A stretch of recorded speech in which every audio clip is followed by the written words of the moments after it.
કરજે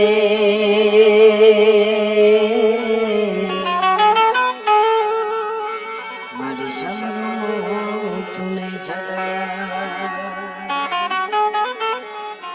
આ જગતમાં માજા ઘરે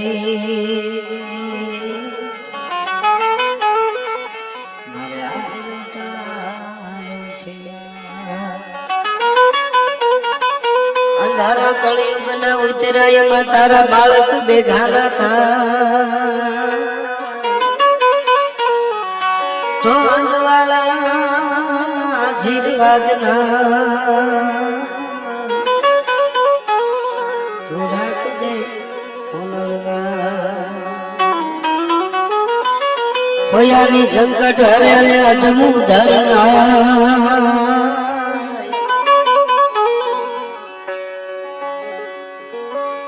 પણ વિગાર દુઃખ વિચારણી બાટી કુળ પીછવા તો નમો આદિ ગણાદી તુહી શો ભવાની તુહી જોગ માયા તુહી બાગબાની એક ધરણી આકાશ દીપો પસારે તુહી મોહ માયા વિશે સુર ધારે ન જાગે ન સોવે ન હાલે ન ડોલે ભૂપતિ ન સતી કરંતી કિલોલે ભુજાલમ વિશાલમ ભુજાલમ ભવાની કૃપાલમ ત્રિકાલમ કરાલમ દિવાલી ઉદાલમ કપાલમ સેહી ન સેહી ન માતા ન તાતા ન ભ્રાતા સનેહી ની દેગા ન રૂપાલ રેખી ન માયા ન કાયા ન સાયા વિજેગી ઉદાસી ન ગાસી નિવાસી ન મંડી સ્વરૂપા વિરૂપા ન રૂપા સુસંડી કમંકા ન શંખા અસંખાર હાનિ હરિકાર સપ્તમ નિરાકાર બાની નવો ધાન પ્રોધાન મુક્ધાન બાલી કરો ધાવીરો ધાનીરો ધાંગ્રપાલે ગંગા ગંગા ત્રિભંગા ન જાલે ગંગા ગંગા સુરગા બિજારી શિખર પે ફુહારો સ્વરૂપ તોરો અજોની સુપાવે કટે ફંદ મોરો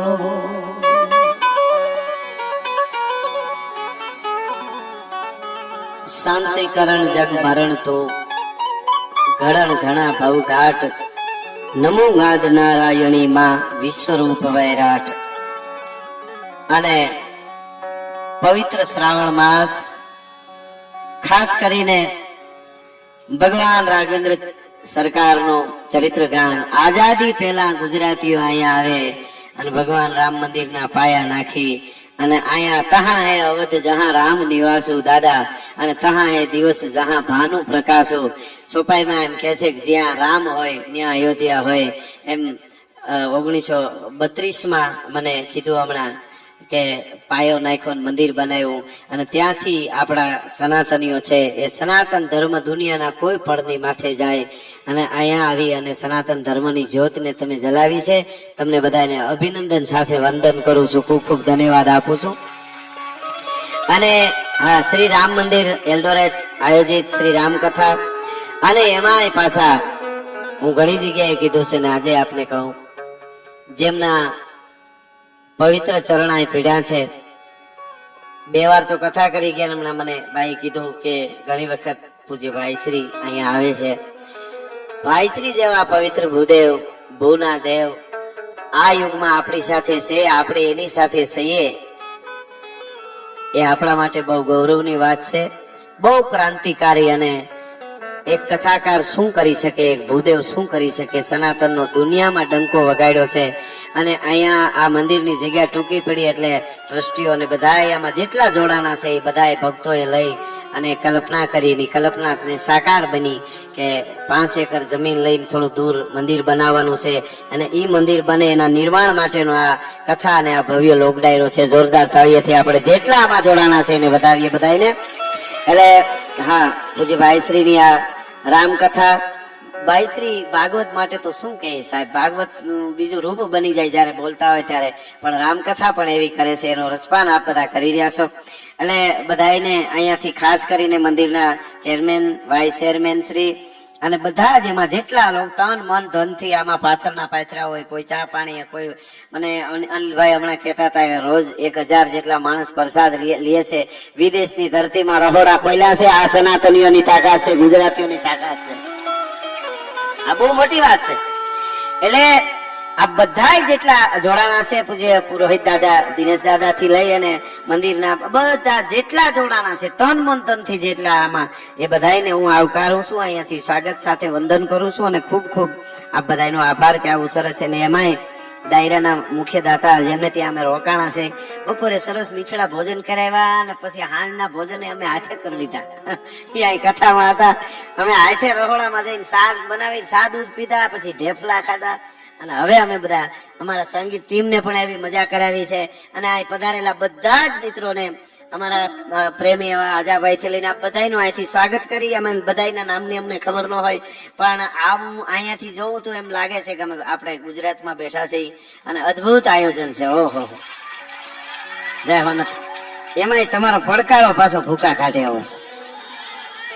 આપણે છે ને, આપણે ત્યાં એવું કહેવાય છે 10મો ભાગ ધર્મ માટે, બરોબર છે, પણ એનાથી વધારે થોડો ભાગ નીકળી જાય તોય કઈ વાંધો નહીં. આપણા બાપ દાદાઓ પાસે કાંઈ નહોતું તો પાઘડી માંથી 2 રૂપિયાની નોટ કાઢી અને ધર્માદા માટે બસની ટિકિટ ના રાખ્યા હોય ને આપી દેતા અને પછી પોતે હાલીને વયા જતા. તો આજે તો ભગવાન રામે આ ખોબા ભરીને ખટારા ઠેલવા છે, સુખના કેમ ન આપી શકાય? આ આપણી પરંપરા છે સાહેબ. અને અહીંયા આવી બીજું તમને કહું, દુનિયાના કોઈ દેશ છે બધાને વંદન. આપણે હવની કલ્ચર, હવની સભ્યતા, હવને મુબારક, એ બધું હોય જ. પણ મને કાલે જ ત્યાં વાત થતી હતી, નીતિનભાઈ માલદે ને અમારા આપણા મિત્ર, ત્યાં હું રોકાણો તો નાઈરોબી, સંજયભાઈ, બહુ પ્રેમાળ કુટુંબ બધા અહીંયા. એટલે એને મને વાત કરી કે ભાઈ અહીંયા છે ને લેંગ્વેજ બોલવામાં છે પણ લખવામાં, રાઇટિંગમાં નથી. એમ આફ્રિકામાં ઘણા દેશમાં, વધારે દેશમાં, એટલે બોલે પછી થોડી બધેથી લઈને કર્યું છે. એ એને બરોબર છે, એમાં કઈ ઓલું નથી. પણ ત્યાં આપણને ગૌરવ એ થાય કે દુનિયાની હવની પહેલાની આપણી સભ્યતા, લાખો વર્ષની સભ્યતા અડીખમ ઉભી છે. અને દુનિયાના દેશોને હું ગૌરવથી કાયમ કહું છું, દુનિયાના દેશોને લુગડા કેમ પહેર્યા એ ખબર નહોતી. તેથી મારા ભારતમાં સનાતન સાધુની યુનિવર્સિટીઓ હાલતી હતી, તક્ષશિલા, નાલંદા. અને સાહેબ અહીંયા 18 વર્ષ બેઠું છે ને, આપણે બધાને જેટલા સનાતન માંથી જે ધર્મો બધા છે એ બધાને મળી અને આપણે સનાતન ધર્મમાં જે જોડાય, પછી થોડી શાખાઓ હોય, ઝાડવું બહુ મોટું થાય એટલે ડાળું, પછી સ્વામિનારાયણ સંપ્રદાય હોય, બીજા હોય, એ બધી આપણી ડાળું. આપણે મૂળ આપણે સનાતનીઓ, આપણે બધાને મળી અને દુનિયાને સભ્યતા દેખાડે. એક વખત હતું, દુનિયા આખી ની આવતી હતી, પાછું કરવું છે. અને એના માટે તમારે, હું આ યુવાનો જોતો તો બધા સ્વાગત કરવા આવે, વંદન નમે, એટલી સંપત્તિ. આ બહુ હાચવી રાખ્યું એ મોટું, નકર પૈસો જરૂરી બહુ છે, પણ એ આવી જાય ને પછી છે ને એમાં 2 પ્રકાર હોય. એક, જો હરખી રીતે વળી જાય તો કોઈ વાંધો ના આવે. જો જરાક અવળા ભાગ્યા તો એ નો એવું જ ઉજાડે. આપણે ત્યાં, આપણે ભારતમાં એને આને દોલત કહીએ, દોલત. બીજા ઘણા બધા નામ છે આને, પણ દોલત કહેવાય આને. દોલત એટલે એ દુનિયાનું કોઈ નાણું બધું આવી ગયું. પછી ખાલી રૂપિયા કે તો આપણા જ આવે, પણ દોલત એટલે આ 2 વાર લત મારે. એક ઓશિંતાની બહુ આવી જાય ને અનિલભાઈ, તો ઓશિંતાની આવે ને તો પાછળથી લત મારે, એટલે સાથી કાઢીને ફરતો હોય. આપણે સમાજની, નાતની કોઈની જરૂર નથી. ગોટો વળી જાય, હું જરૂર નથી. એ સાથી કાઢીને ફરતો. પછી ઓશિંતાનું ક્યાંક આવી જાય, ક્યાંક શેર બજારમાં, સટામાં, ફલાણામાં બધું જાય ને, પછી ઈ જાય તો આગળથી લત મારે, વાંકો વળી ગયો હોય. અમારે એક દી રૂપિયા પેટીઓ ભરાતી, તેથી કોઈને હક જ ન લેવા દીધો. હવે બે સાનો મનો. કહેવાનો અર્થ મારો ઈ છે કે તમે સારા ઠેકાણે, એટલે અહીંયા જે કઈ ઘોળ થવાનો છે આ હિંમત કરી નાખીને મને લગભગ કહેતા હતા કે લગભગ જાજે પોણે પલે પૂગી ગયું છે. આપણે જે પ્લોટ લીધો છે ને ત્યાં, એમાં જમીન જે લીધી છે 5 એકર, એમાં પોણે પલે તો ડોનેશન પૂગી ગયું. પૂરી થાય ને ત્યાં તો હવાયું થઈ જાય. મારો રાઘવેન્દ્ર સરકાર દેવા વાળો બેઠો છે. હા, એટલે એ થઈ જાય. અને અમે ગૌરવ, કારણ કે અમે જે વાતો લઈને નીકળ્યા છે, અમે ક્યાંય હું પ્રોગ્રામમાં કહેતો હું અહીં આપણે કહી દઉં, અમારાથી જેવું તેવું બોલાય નહીં. નકર પ્રોગ્રામ તો હટાણે ઊંચમાં થાય ને ગાય ને તો એ ડબલ ટ્રબલ હાલે.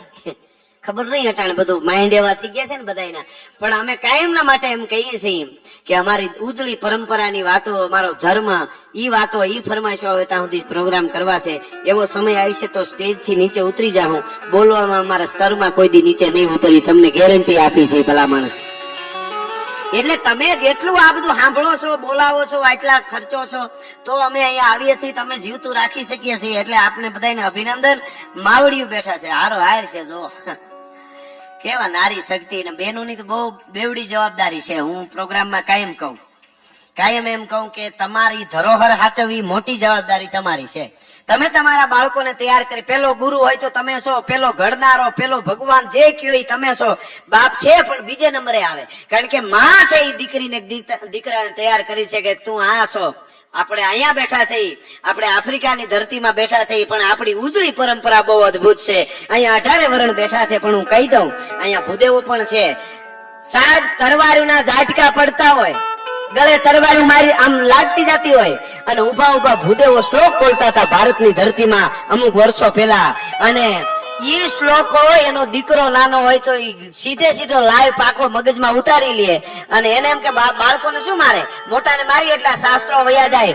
સાહેબ જનોય વટ ઘા ઝીલી માથા આપી અને મરતા શ્લોકોના આખા શાસ્ત્રો દીકરાને ભણાવતા જાય. સવારે મરવાનું હોય કે કાપી નાખવાના છે, રાતે આખું શાસ્ત્રો ભણાવી દે, દીકરાને આખું મોઢે થઈ જાય. એ રીતે સનાતન પરંપરાને, હજારો વર્ષની પરંપરાને આ દેશના બ્રાહ્મણોએ, બુઢેઓએ સાચવી છે. એવી અનેક વાતો છે. ઈ પૂજ્ય ભાઈશ્રી, મને હમણાં વાત થઈ, અમે દાદા લઈ ગયા હતા કે પાછળ એમનો સંદેશો છે ભાઈશ્રી નો, એટલે મને કહેવાય કે હું થોડો થાક ને બધું મોડું થોડુંક વધારે કાર્યક્રમ ચાલ્યો, એટલે નહીં હું આવવાનો હતો, પણ આપ આનંદ કરાવો. એટલે આશીર્વાદ ભાઈશ્રી ના પણ મળી ગયા છે, એટલે ખૂબ આનંદ કરીશું. લોક સંસ્કૃતિની વાતો, ગીતો, દોહા, સંત, પરંપરા, આપણી આ ધર્મની વાતો, એ બધું અમે આપના આગળ રજૂ કરવાના છીએ. આપનો પડકારો મજબૂત છે એટલે અમને મજા આવશે, કારણ કે જો પૈસા આપજો અહીંયા જેને પાસે હોય, અને અહીંયા આવ્યા છો એટલે હોય જ. એટલે હા, અહીંયા હોય ને જો પૈસા નો કમાતા હોય ને અહીં કઈ ન હોય પછી નહીં આવ્યો હોય, કારણ કે હા પછી તો બધું આ તો શું છે, દેશ થી દૂર જઈ અને ધર્મ ને રાખવું છે, આપણે કઈ કમાવું અને જરૂરી. અને અહીંયા બહુ શીખવા જેવું છે ઘણું બધું, કેટલીક બધી ખેવના છે, કેટલું કામ કરવું, મહેનત કરવી, સતત જાગ્રત રહેવું. આળા નહીં, આળા કરી તો શું થાય, બહાર વાય જાય. આળા નથી કરતા બધું. ત્યાં તો આપણે શું છે, 5 ભાઈ હોય ને તો એ 2 કમાતા હોય, 3 હોતા હોય, અને પીડા કે પાણી ભરી દેતા. એક જણો ઓહરીમ ખાટલે હુતો હતો તો કૂતરું રોહરીમ સીડ્યું રહોડા બાજુ જાતું હતું, તો આડો પીડ્યો કે હડ કૂતરું ભાગ્યું ને, એને ખબર હતી ઉભો નથી જ થવાનો, આ આળા હે મારી નાખ્યા છે. એટલે આળા તો બહુ ખરાબ. આળા છે ને એ એક રોગ છે. આળાનો રોગ, અમુક રોગ એવા હોય, એક લોભનો રોગ, આળાનો રોગ, ઈર્ષાનો રોગ, બીકનો રોગ. આ બધાના કોઈ ડોક્ટરો નથી. દુનિયાનું વિજ્ઞાન ઈ નો કાઢે કે ઈ અંદર બેહી ગયું, એટલે ઈ નથી. એટલે અહીંયા ખૂબ કમાય. અને એવું સરસ, અહીંયા થાંભલા રે ભટકાય તો કે સોરી પણ થાંભલો છે, સરસ. આવો સમય જ નથી બાંધવાનો. આપણે ત્યાં ખાલી પાસે નીર આવે ને હામું જોવે ને, પાસે નીર તો હામું જોતો જ બાયું સડાવે, કેમ હામું જોશો, એટલે હામું નો જોઉં. અમુક તો એવા આવે, બસમાં એક જણો બસમાં બેઠો તો બાજુમાં બીજો સીટ ઉપર આવીને બેઠો ને બીજો, તો ઓલા ખાલી એમ પૂછ્યું એમને કેમ છો, કેવું ગામ, તો કે ફલાણું ગામ. એટલે ઓલા એમ થયું કે આવો બધો આખરો ભાઈઓ કેટલા છે, એમ પૂછું કેટલા ભાઈઓ, ઓલાને પૂછ્યું કેટલા ભાઈઓ, એટલે કીધું નહીં કે એટલા, હામું કીધું તમે કેટલા ભાઈઓ, બોલો કે અમે 5 ભાઈઓ. તો 100 હોય તમે શું કરી લ્યો, બોલો. ઓલે કે મારે ક્યાં બાજુ બાજી તું મને પૂછ ખરો. કહેવાનો અર્થ મારો એટલો છે કે જીવન બહુ સરળ છે, અને સરળ જીવન જીવતા ધર્મની રાહે જે ચાલે છે એની દુનિયામાં વાંધો નથી આવતો. આપણા બાપ દાદાએ હંપેલી પરંપરાને હું બહુ રાજી થયો કે આઝાદી પહેલા તેથી લોકોએ અહીંયા મંદિર અને આ તૈયારી કરી છે. એ કેવી, અત્યારે તો આપણને બધું મળ્યું છે, સુખના ખટારા ઠલવાણા છે. અત્યારે જીવતા આવડે તો, જેને જીવતા નથી આવડતું એને કઈ લેવા દે. એટલે મૂળ વાત ઉપર આવું તો પૈસા બધા પાસે હોય, અહીંયા નાખજો જ, જરૂર નાખજો, ગોળ કરજો. એ મંદિર માટે અદભુત. જેટલું તમે વરેશો એ તમારા સોરું, એના દીકરા. હવે તો આ વીડિયા વાળા છે જો, બધા સરસ મજાનું ભટ્ટ સાઉન્ડ છે, બધું આપણું જ છે. વીડિયા ઉતરે છે. તમારા દીકરાની 5મી પેઢી, દીકરા ઈ જોહે વીડિયામાં કે ઓહો મારો દાદો તો કેવો ગોળ કરતો હતો, નરવો ધૂપ જેવો. હા, ઓલા કોણ તો કી દાદી છે. હા, સરસ લ્યો દાદી મેકઅપ કરીને આવેલા. સારી વાત છે, બેનો દીકરીઓ રૂડા લાગો, મેકઅપ કરો, એમાં કોઈ ખરાબ નથી. તૈયાર થાય નારી શક્તિ દુર્ગાનું રૂપ છે, તૈયાર થવું બહુ સારું, પણ જરીક પતિદેવના ખર્ચા પ્રમાણે મેકઅપ કરવો એમ. કારણ કે પેલી તારીખે જે ઘટે છે ને અમુક ને બધાને ને મીડિયમ જે હોય ને એમને એને પેલી તારીખે મેકઅપ ના જ ઘટે છે, ખાવા પીવાનો લાઈટ ઈ બધો થઈ જ જાય છે. એટલે થોડુંક શરૂઆતમાં જે પછી બહુ કમાઈ જાય એટલે તો કઈ વાંધો છે જ નહીં. અને અહીંયા જેટલી મહેનત કરે એટલું સારું છે. એવી સરસ હવા છે, ક્યાંય દવા નથી, ખાલી અવાજ છે. હા, બધું સુખું દૂધ છે અહીંયા. અહીંયા વરસાદે કેવો મોજ, એને મોજ આવે ત્યાં આવ્યા કરે. એટલે બહુ સરસ છે. તમે ભાગ્યશાળી છો બધા, આપણે બધા ભાગ્યશાળી છીએ. ખેર, એટલે હું ઈ કેતો હતો કે પૈસાનો ઘોળ કરજો, એ બધા અહીં રહેવાના છે. હોય તો ઉડાડાય અને ઉડાડજો, પણ પડકારો તો આપણા બાપનો આગવો છે, ઈ ક્યાં ઉસીનો લેવા જવો પડે છે, ઈ રાખજો. એટલે બસ હા, એટલે આપણે મોજ કરવાની છે. આજે આનંદ આવે ત્યાં સુધી આપણે ડાયરો કરીશું. મને દિનેશ દાદાએ વાત કરી, ફોન કર્યો કે આવી રીતનું છે, ખૂબ રાજી થયો. અને એમાં ભાઈશ્રીની કથામાં ડાયરો હોય, આ બધાની એટલી લાગણી. એટલે ભાઈશ્રીના જ્યાં પગલા પીડ્યા હોય ત્યાં અમે હાલીને પ્રોગ્રામ દેવા આવીને, એ પણ અમારા માટે ભાગની વાત છે. એટલે અમે ભાગશાળી તો છીએ જ. બહુ બહુ રાજી થયો. એટલે આપણે શરૂઆત કરીએ છીએ. સરસ મજાનું, આમ તો બહુ મને મજા આવે છે અહીંથી જોવું છું. મને એમ લાગે કે જલેબી ઘૂસડું તમને ખવડાવી દઉં, એટલા વાલા લાગો છો બધા. હા, બહુ સરસ, બહુ. એટલે મારે અહીંથી સનાતન ધર્મની અદ્ભુત ધરોહર અને ભગવાન, જો પાછળ ફોટો જોઈએ, ભગવાન રામ, હનુમાનજી મહારાજ, જાગતો દેવ. અને એમાંય શનિવાર. અને હનુમાનજી મહારાજ એવો દેવ છે કે તમે આમ આંકડો કરો તો અહીં આવી ગયો હોય. ઉદર માંથી કુંભક્ષ થયેલો શબ્દ, ઉદર માંથી આપણે પેલો કોઈ બોલવા જાય ને કુંભક્ષ, પછી રેચક થાય, આ બધાને ખબર છે. એ કુંભક્ષ થયેલો શબ્દ એ રેચક નો થાય એની પેલા ફૂગી જાય દાદો હનુમાન છે, ભલા માણસ છે. એ ચિત્ર છે ભગવાન રામનો ચરિત્ર ગાન, રામકથા. અને આ બધા જ જેટલા જોડાયેલા, ફરી ફરીને કહું છું કે આ રામસભાના બધા જ ટ્રસ્ટીઓ, ચેરમેન, બીજા જેટલા જોડાણા છે એ બધાને આપણે ત્યાં 4 પ્રકારની લક્ષ્મી એવું કહેવાય. લક્ષ્મી 4 પ્રકારની આવે. પેલી લક્ષ્મી છે ને એ ચપલા છે, એ ચપલા છે, એને બિલ્લી ની સવારી છે. બિલ્લી સવારી આવે, બિલ્લી સવારી જાય. ઘણી વાર નથી કહેતા કે એલ્ડોરેટમાં આટો મારવા ગયા ને 10,000 રૂપિયા કેમ વપરાઈ ગયા, ખબર ન પડી. એ ચપલા છે. બિલ્લી સવારી આવે, બિલ્લી. બીજી ચપલા છે, સંચળા છે, એને ઘૂડ ની સવારી, ઘુવડની ઉલું કે ને આપણે, એની સવારી. એને રાત ગમે એટલે આ રાતે આવે ને રાતે આવે જાય, પછી જ્યાં જાતી હોય ત્યાં જાય, કલબોમાં જાય, ન જવાનું હોય ત્યાં જાય. એને ઘૂડ ની સવારી છે, એ સંચળા છે. ત્રીજા પ્રકારની લક્ષ્મી એક મહાલક્ષ્મી છે, જે ચામુંડા બનીને આવી યુદ્ધના મેદાનમાં ચંડમુંડ ને મારીને પછી કમલાક્ષની છે બેહી ગઈ. એ પછી ક્યાંય આવે ને જાય નહીં. પણ ચોથા પ્રકારની લક્ષ્મી છે ને એને શુભ લક્ષ્મી કહેવાય. એને હાથીની સવારી છે. એ આવે તો ધીરે ધીરે હાથી ઉપર બેહીને આવે અને જાય ને તો આખું ગામ ભાળે એમ જાય કે એલ્ડોરેટમાં કથા થઈને આટલા આપ્યા, આટલા જમાડ્યા, આટલા રહોડા ખોલ્યા. હાથી ઉપર બેહીને આવે અને હાથી ઉપર બેહીને જાય, એને શુભ લક્ષ્મી કહેવાય. એ તમારા પાસે શુભ લક્ષ્મી આવી એટલે આવા કાર્યક્રમો કરે ને, કઈ ઘણા પ્રકારના કાર્યક્રમો થાય. પછી કાર્યક્રમ પત્યા પછી પોતાનું ઘર ન જડે, કોક દેખાડે કે તારું ઘર અહીંયા છે.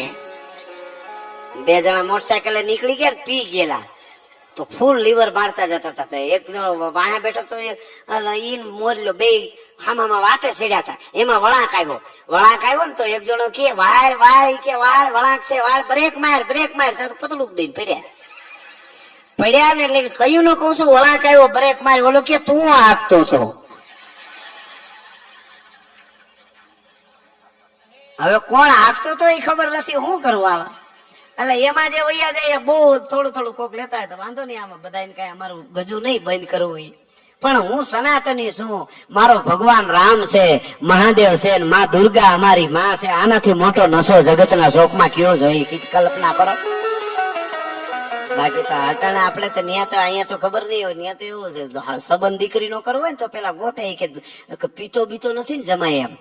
એ બધું નક્કી કરે, પીતો નથી, પાકું કરે, આમ તેમ ઘણું બધું જાણીને કમ્પ્લીટ કરે. પછી લગ્ન થઈ જાય, જમાય આટો મારવા આવે કે જમાય લેશો.